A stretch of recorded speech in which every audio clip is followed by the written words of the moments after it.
নমস্কার, ক্যালকাটা ডায়ালগস থেকে মনোজ দাস বলছি। ইসরায়েলের আকাশে সাইরেন, উত্তরে হিজবুল্লাহর রকেট, আর দূর থেকে ইরানের ক্ষেপণাস্ত্র মিসাইল। মধ্যপ্রাচ্যের এই সংঘাত এখন আর শুধু গাজা বা লেবাননের সীমান্তে আটকে নেই। 2023 সালের 7 অক্টোবর থেকে শুরু হওয়া যুদ্ধ ধাপে ধাপে এমন এক পর্যায়ে পৌঁছেছে যেখানে ইসরায়েলকে একই সঙ্গে হামাস, হিজবুল্লাহ এবং ইরান সমর্থিত আঞ্চলিক চাপ সামলাতে হচ্ছে। আজকের ভিডিওতে আমরা দেখব কিভাবে হিজবুল্লাহর রকেট হামলা এবং ইরানের ক্লাস্টার বোমা ইসরায়েলের সমস্ত নিরাপত্তা হিসাবকে বদলে দিচ্ছে, আর এই যুদ্ধের বড় ছবি এখন ঠিক কোন দিকে যাচ্ছে। প্রিয় দর্শক, বর্তমান যুদ্ধের একটা পটভূমি আছে। হিজবুল্লাহ 2023 সালের 8ই অক্টোবর হামাসের 7 অক্টোবরের হামলার পরের দিন, ঠিক পরের দিন ইসরায়েলের দিকে হামলা শুরু করে এবং বলে যে তারা গাজার সঙ্গে সংহতি প্রকাশ করছে। এরপর প্রায় 1 বছর ধরে ইসরায়েল লেবানন সীমান্তে পাল্টাপাল্টি গোলাবর্ষণ, ড্রোন হামলা এবং রকেট ছোড়ার ঘটনা চলতে থাকে। এই সীমান্ত যুদ্ধ ধীরে ধীরে পূর্ণাঙ্গ সংঘাতের রূপ নেয়। বিশেষ করে 2024 সালের মাঝামাঝি থেকে শেষ ভাগে হামলার মাত্রা ও পরিসর দুটোই দ্রুত বাড়তে থাকে। এরই মধ্যে ধীরে ধীরে বিবর্তন ঘটেছে হিজবুল্লাহর রকেট আক্রমণের। কিভাবে বদলেছে এই রকেট আক্রমণ সেটা দেখা যাক। 2024 সালের জুনে হিজবুল্লাহ প্রথমবার ইরানে তৈরি ফালাক 2 রকেট ব্যবহার করে, যা আগে ব্যবহৃত ফালাক 1-এর তুলনায় আকারে বড়, বেশি ক্ষমতা সম্পন্ন ও বেশি ঘাতক। ইসরায়েলি সূত্র উদ্ধৃত করে কথা বলছে খোদ রয়টার্স। 12ই জুন 2024 রয়টার্স জানায় একদিনে 24 ঘন্টায় প্রায় 250 রকেট ইসরায়েলের দিকে ছুঁড়েছিল হিজবুল্লাহ, যা তখনও পর্যন্ত ওই সীমান্ত যুদ্ধে সবচেয়ে বড় একদিনের আক্রমণ। পরে নভেম্বর 2024 হিজবুল্লাহর ভারী রকেট হামলা তেল আবিবের ওপরেও এসে পৌঁছে যায়, আর ইসরায়েলি সেনাবাহিনী জানায় সেদিন প্রায় 250 রকেট ছুঁড়েছিল হিজবুল্লাহ। অর্থাৎ হিজবুল্লাহ যে শুধু সীমান্ত ঘেঁষা ছোট আকারের হামলায় আটকে রয়েছে হামলাতে, তা নয়, বরং ইসরায়েলের গভীরে আঘাত হানার সক্ষমতা তারা দেখাতে পেরেছে। 2024 সালের 27 নভেম্বর ইসরায়েল ও হিজবুল্লাহর মধ্যে একটা যুদ্ধবিরতি কার্যকর হয়, যাতে হিজবুল্লাহকে লিতানি নদীর উত্তরে সরে যেতে এবং ইসরায়েলি বাহিনীকে ধাপে ধাপে দক্ষিণ লেবানন থেকে সরে আসার কথা ছিল, চুক্তি ছিল।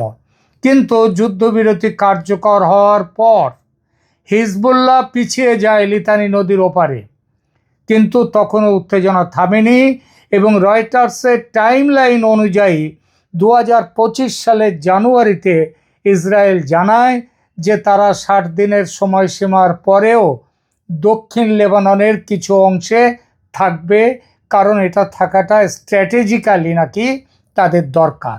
অর্থাৎ চুক্তি ভঙ্গ কিন্তু হয় ইসরায়েলের পক্ষ থেকে।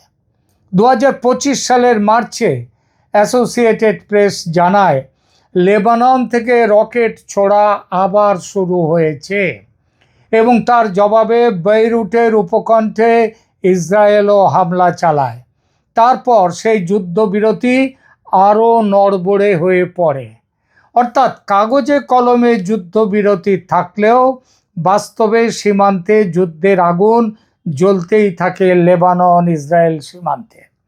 আর এই পথ ধরে চলে আসে মার্চ 2026, যেখানে আমেরিকা এবং ইসরায়েল যৌথভাবে আক্রমণ চালায় তেহরানে, ছড়ায় নতুন করে উত্তাপ। মার্চ 2026-এ আজকের দিনে পরিস্থিতি তীব্রতর হয়ে উঠেছে। রয়টার্স জানাচ্ছে যে হিজবুল্লাহর হামলার পর ইসরায়েল লেবাননে অভিযান বাড়াচ্ছে। রয়টার্সের 23 মার্চের প্রতিবেদনে বলা হয়, লেবানন থেকে ছোড়া মিসাইলের কারণে তেল আবিবে পর্যন্ত সাইরেন বেজে উঠেছে ঘন ঘন।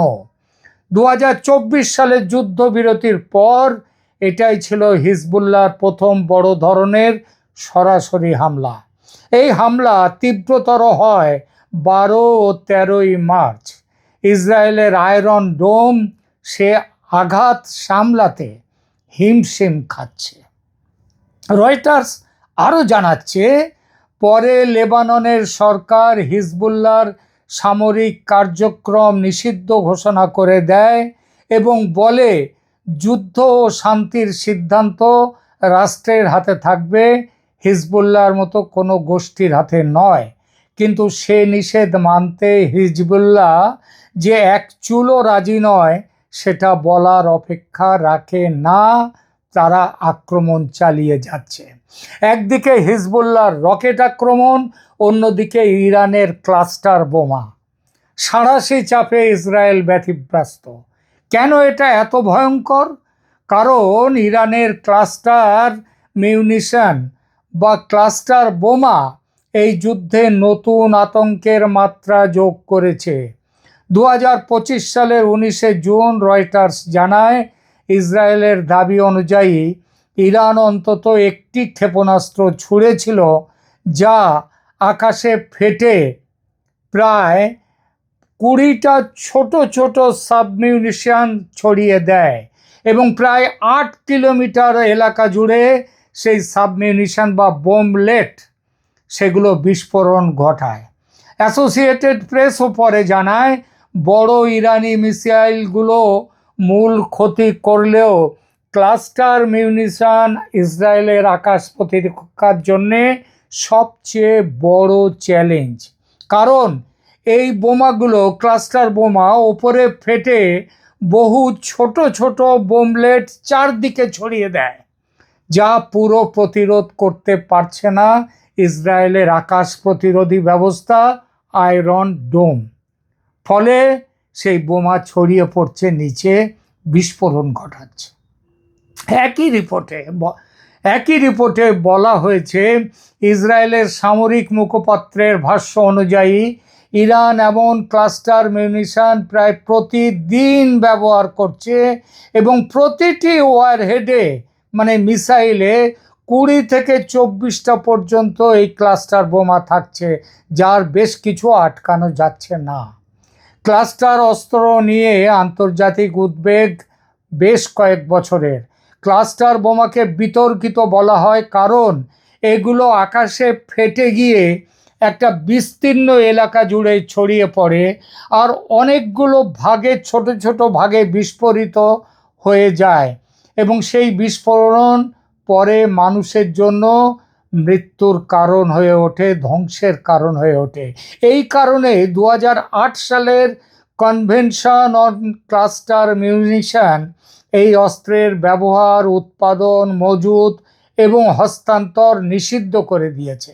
যদিও ইরান ও ইসরায়েল এই দুই দেশই এই কনভেনশনের সদস্য নয়, তারা সাইন করেনি, তাই এই নিষেধাজ্ঞা অর্থহীন এই দুই দেশের কাছে। অ্যামনেস্টি ইন্টারন্যাশনাল 2025 সালের জুলাইয়ে জানায়, ইরান ইসরায়েল 12 দিনের যুদ্ধে ইরানি বাহিনী অন্তত 3 বার ক্লাস্টার বোমা ব্যবহার করেছে এবং তারা এটাকে আন্তর্জাতিক মানবিক আইনের লঙ্ঘন হিসেবে বর্ণনা করেছে। কে বর্ণনা করেছে? Amnesty international. ইসরায়েলের জন্য এর মানে কি? ইসরায়েলের জন্য সবচেয়ে বড় সমস্যা হলো হিজবুল্লাহর রকেট হামলা আর ইরানের দূরপাল্লার মিসাইল, যার মধ্যে রয়েছে ক্লাস্টার বোমা। এই দুই চাপ এখন একে অপরকে সম্পূরক করে তুলছে, দুজনে যেন জুড়ি বেঁধে এগোচ্ছে। রাইটার্স এবং রয়টার্স এবং অন্যান্য রিপোর্ট বলছে সাম্প্রতিক হামলায় এমন সময়ও এসেছে যখন এবার লেবানন থেকে রকেট আর ইরান থেকে মিসাইল এবং সে মিসাইলে রয়েছে ক্লাস্টার বোমা একসঙ্গে জুড়ি বেঁধে আঘাত করেছে ইসরায়েলকে দুদিক থেকে। ফলে আকাশ প্রতিরক্ষা, সতর্কতা ব্যবস্থা এবং বেসামরিক সুরক্ষা সব কিছুর ওপর একসঙ্গে চাপ বেড়েছে ইসরায়েলে। হিজবুল্লাহর লক্ষ্য হচ্ছে উত্তর ইসরায়েলে অস্থিরতা ধরে রাখা, আর ইরানের লক্ষ্য হচ্ছে আঞ্চলিক প্রতিরোধের বহুস্তরীয় কাঠামো দিয়ে ইসরায়েলকে যুদ্ধে ক্লান্ত করে তোলা। এমন ব্যাখ্যা বিভিন্ন রিপোর্টের সামগ্রিক চিত্রে উঠে আসে। যুদ্ধের বড় ছবি তাহলে কি? এই পুরো সংঘাতকে শুধু ইসরায়েল বনাম হিজবুল্লাহ বললে ভুল হবে, কারণ এর শেকড় গাজা যুদ্ধ, ইরান ইসরায়েল প্রতিদ্বন্দ্বিতা এবং ইরানে আমেরিকার আক্রমণ, লেবাননের ভেতরের ক্ষমতার ভারসাম্য সব কিছু মিলিয়ে আছে, জড়িয়ে আছে একসঙ্গে। 2024 সালের শেষের যুদ্ধবিরতি দেখিয়েছিল সামরিক সংঘাত সাময়িকভাবে চুক্তি করে ঠেকানো সম্ভব, কিন্তু 2025 ও 2026 সালের ঘটনা প্রবাহ দেখাচ্ছে মূল বিরোধগুলোর সমাধান না হলে যুদ্ধ আবারও ফিরে আসবেই। তাই আজ ইসরায়েলের সামনে প্রশ্ন শুধু কতগুলো রকেট ঠেকানো যাবে তা নয়, বরং কতদিন ধরে বিবিধ ফ্রন্টের এই চাপ সামলানো যাবে। ইসরায়েল সামলাতে পারবে এই চাপ, সেটাই বড় কথা। আর মধ্যপ্রাচ্যের জন্য প্রশ্ন হলো, এই লড়াই কি সীমান্তের যুদ্ধে আটকে থাকবে, নাকি ধীরে ধীরে আরও বড় আঞ্চলিক যুদ্ধে রূপ নেবে, যার স্পষ্ট লক্ষণ কিন্তু দেখা যাচ্ছে। হিজবুল্লাহর রকেট, ইরানের ক্লাস্টার বোমা এবং নড়বড়ে যুদ্ধবিরতির বাস্তবতা সব মিলিয়ে ইসরায়েলের ওপর চাপ এখন আগের বহু বছরের যে কোনো সময়ের চাপের চেয়ে অনেক বেশি জটিল, অনেক বেশি ভয়ঙ্কর। এই সংঘাতের পরের অধ্যায় নির্ভর করবে তিনটি বিষয়ের ওপর: লেবানন সীমান্তে হিজবুল্লাহর নতুন অ্যাটাকিং ব্যারাজ আক্রমণের যে ঝড়, সেটা থামে কিনা, ইরান সরাসরি কত দূর যায়, আর বিশ্ব কূটনীতি আবারও যুদ্ধের আগে জায়গা করে নিতে পারে কিনা। আপনি যদি এই ধরনের বিশ্লেষণধর্মী আন্তর্জাতিক ভিডিও আরও চান তাহলে মতামত জানান। আমি পরের স্ক্রিপ্টে গাজার ফ্রন্ট, ইরানের কৌশল বা ইসরায়েলের আকাশ প্রতিরক্ষা আলাদা করে ভেঙে দিতে পারি, বলতে পারি অন্যান্য ভূ রাজনৈতিক বিষয় নিয়েও। এখনকার মতো এখানেই রাখছি। ধন্যবাদ।